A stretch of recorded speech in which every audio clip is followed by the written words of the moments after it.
Como os recursos educacionais abertos ajudam na educação? O R de REA, de recursos, pode ser compreendido como qualquer objeto, serviço, mídia que sirva para educar.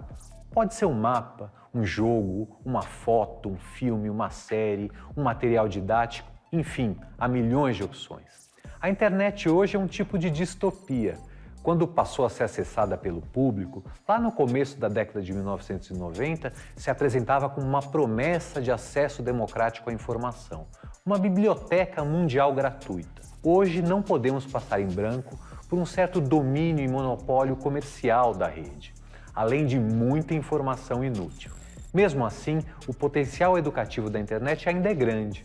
Prova disso é o movimento global do REA, os chamados recursos educacionais abertos. Muitos educadores e entusiastas do mundo formam professores e selecionam aqueles materiais educativos online cujo direito autoral é livre. Trata-se, de certa forma, de um olhar naif para aquela internet dos anos 90. Podemos sim acessar material educativo gratuito, um bem comum para todos nós. O Idade Mídia de hoje vai trazer tudo o que a gente precisa saber sobre os REA, para melhorar a aprendizagem na escola, em casa ou na comunidade. A começar pelos estudantes do LabMe, que pesquisaram e vão apresentar para nós o que eles encontraram. Embarque agora comigo nessa jornada por um universo digital gratuito e educativo.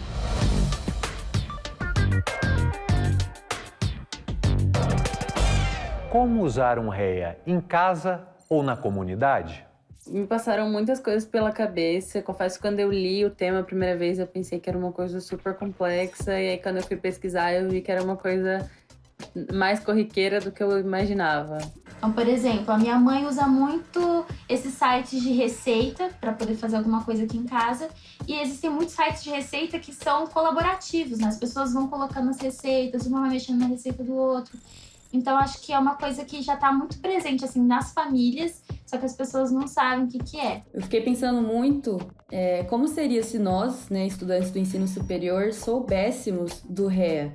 Eu estou no 4º ano da faculdade e a quantidade de conteúdo que eu já produzi, que poderia estar em um domínio público, sendo utilizado de uma forma educacional, me dá até um aperto, assim, de saber isso, né? A internet é rica, é uma riqueza. Tem muito conteúdo aí para você ler, para você estudar, para você realmente entender como é o mundo atual, como a sociedade pensa, entendeu? Mas você tem que saber os links certos, você tem que saber as plataformas certas para você realmente aprender. Nas plataformas, como eu posso dizer, oficiais da universidade, eu percebo que os meus professores, a gente não pode trocar sequer links, assim, de textos e, enfim, isso acaba dificultando muito nesse processo de aprendizagem mesmo, porque a gente não sabe até onde isso pode ferir os direitos autorais. O quanto o conhecimento poderia levar o acesso à informação, por exemplo, para pais que querem educar seus filhos em casa através de produtos que nós, né, estudantes, assim como os filhos desses pais, também são. A relação que os REAs podem trazer de aproximação entre os pais e o ensino dos filhos. E eu acho que aplicativos, por exemplo, eu vou usar o exemplo dos aplicativos, mas eu acho que games e coisas assim, são um jeito muito mais leve dos pais e dos filhos terem essa relação de educação dentro de casa. Agora, eu acho que mais uma vez eu vou puxar para vocês a escola como bússola aqui, né? Como é que a escola pode, que é isso que a Lígia traz, como é que a escola pode ajudar a orientar os pais a encontrar os melhores REA, por exemplo? Às vezes eu acho que a gente tem que tirar esse peso da lição de casa ser desse jeito tradicional, com mais livros, mais cadernos, mais tarefas que infelizmente estão na mão dos pais, que nem sempre têm a mesma destreza para lidar que os professores. E o quanto os REAs colaboram com isso, né? O ponto que o Ale trouxe também de que isso está distante, mas não tem que estar, né? Essa discussão tem que fazer parte da formação, acho que de todos nós, né? Enquanto comunicadores, enquanto educadores, eu acho que a gente pode partir desse princípio para pensar que nossos conteúdos, eles devem e precisam ser públicos, né? Começamos esse vídeo já falando sobre a música que vai tocar. Ela foi disponibilizada gratuitamente, ou seja, é um som livre de direitos autorais que consegui por meio da internet. Esse livres é muito importante. Afinal, nem todos os recursos didáticos que possamos encontrar rapidamente na internet ou outros meios de mídia estão sob domínio público.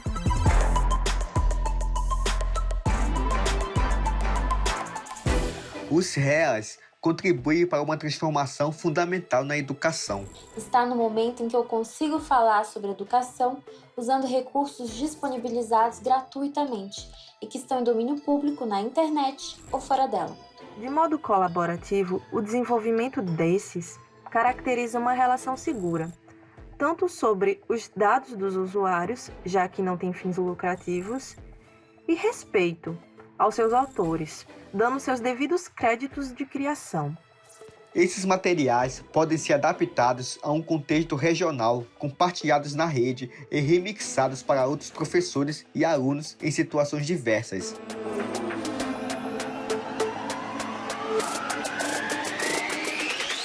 Busquei essas respostas, pois conhecer isso hoje, nessa etapa da minha vida de estudante, está sendo tão importante. Uma das maiores preocupações minha e dos meus colegas de curso é como disponibilizar os conteúdos que formulamos. Posso, por exemplo, pegar todo esse material que eu mesma criei em fotos, figurinhas e disponibilizar, para que educadores, alunos possam usar na sala de aula, ilustrar uma atividade, produzir um vídeo, criar uma apresentação. Ao dar maior atenção às licenças e formatos que utilizamos em nossas produções, começamos a colaborar com o universo do REAS e a possibilidade de acesso e informação se espalha para toda a sociedade. Para mim, isso é fazer a cultura circular. Nessa idade mídia de tanta conexão e formação de opinião por meio das mídias digitais, o REA é um jeito colaborativo de educação, de mais democratização dos recursos. Vejo isso como uma maneira de se apoderar do poder de comunicar e de reverberar a própria voz.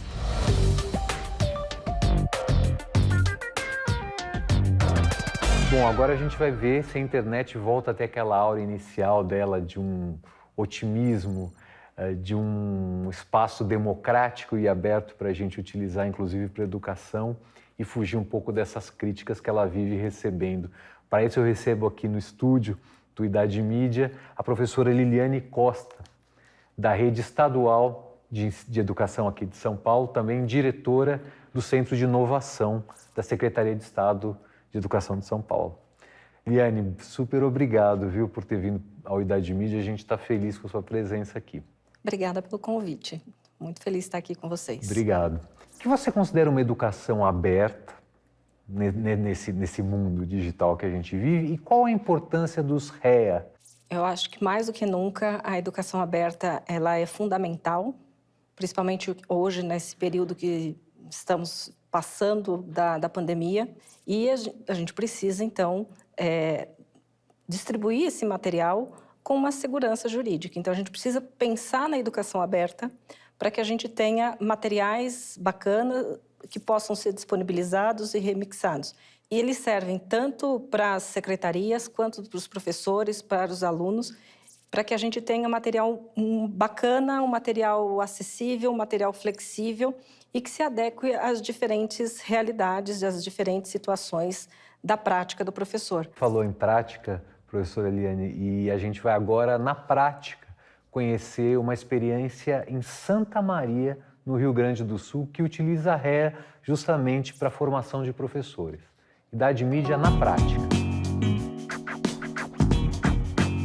Desenvolver educação aberta, recursos educacionais abertos, está muito nesta perspectiva de princípios universais, né, como a própria Declaração dos Direitos Humanos, que fala que toda pessoa tem direito à educação. E o nosso trabalho tem sido intensificado ao longo dos últimos anos na formação de professores, tanto na educação superior quanto todos os profissionais da educação básica. Então, para a formação de professores, nós criamos guias, tutoriais, inclusive uma lista muito grande indicando para esses professores onde eles podem pesquisar, como identificar os REAs, né? Quais são as licenças. E para além disso, além de reutilizarmos, nós também sermos autores e coautores, né? Para que a gente não fique só na liberdade de reter, de fazer cópias, de reutilizar, mas que também desenvolva fluência no sentido de um movimento de compartilhamento de soluções, que seja um movimento mesmo colaborativo. Como é essa atribuição de licenças, aproveitando esse assunto? Quer dizer, é fácil atribuir uma licença aberta a um produto produzido por um aluno da minha sala de aula ou por um outro colega professor? Como funciona isso na prática? É simples, a gente acessa o site, né, da Creative Commons e aí você tem 6 tipos de licença ali e você escolhe a que é a mais adequada para o seu trabalho. Então, na secretaria, a gente está lançando uma resolução sobre recursos educacionais abertos e a ideia é que a gente faça uma disseminação muito grande para que os professores se apropriem desse novo uso e aí a gente pode ter um grande banco de recursos educacionais que vai servir não só para o Estado, mas é um banco que serve para qualquer escola em qualquer região do país. Falando em licença, Liliane, a gente tem aqui no Fora da Curva um depoimento de um professor da Bahia, aliás, do interior da Bahia, que já está licenciando materiais em REA e experimentando por lá recursos educacionais abertos para a formação dos seus pares. Vamos conhecer no Fora da Curva.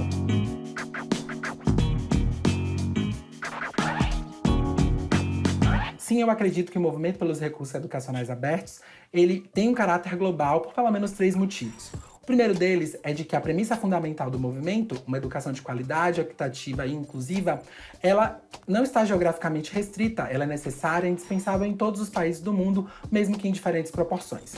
Para além disso, o movimento também termina por articular um conjunto bastante diverso de pessoas, o que permite provocar e conduzir uma pauta bastante diversa também.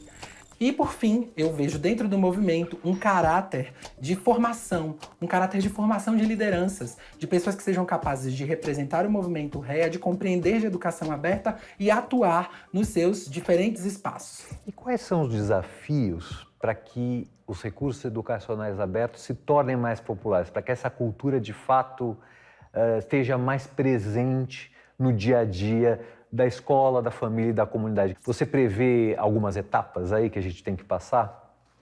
Acredito que sim. Acho que uma etapa muito importante, pensando em escola, é a formação do professor, porque não está previsto nos cursos de graduação falar sobre recursos educacionais abertos. E eu acho que isso vai ser uma aprendizagem para os pequenos, para os alunos que vão vivenciar isso e, consequentemente, a gente vai chegar na casa do aluno também.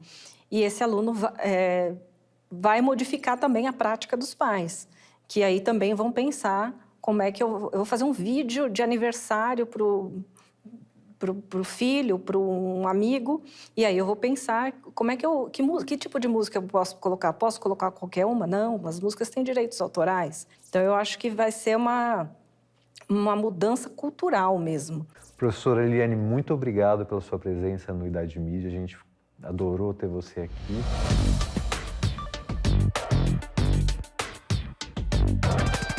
Com o crescimento exponencial da internet, ficou fácil ficar perdido. A gente já não sabe o que é de qualidade e útil no meio de tanta informação.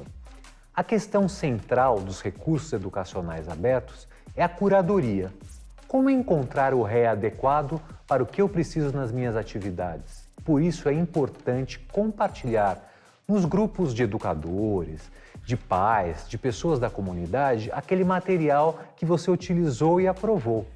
É estimulando esse uso que vamos também tornar a internet um ambiente mais democrático e saudável a todos. Eu vejo vocês no Idade Mídia da semana que vem. Até lá!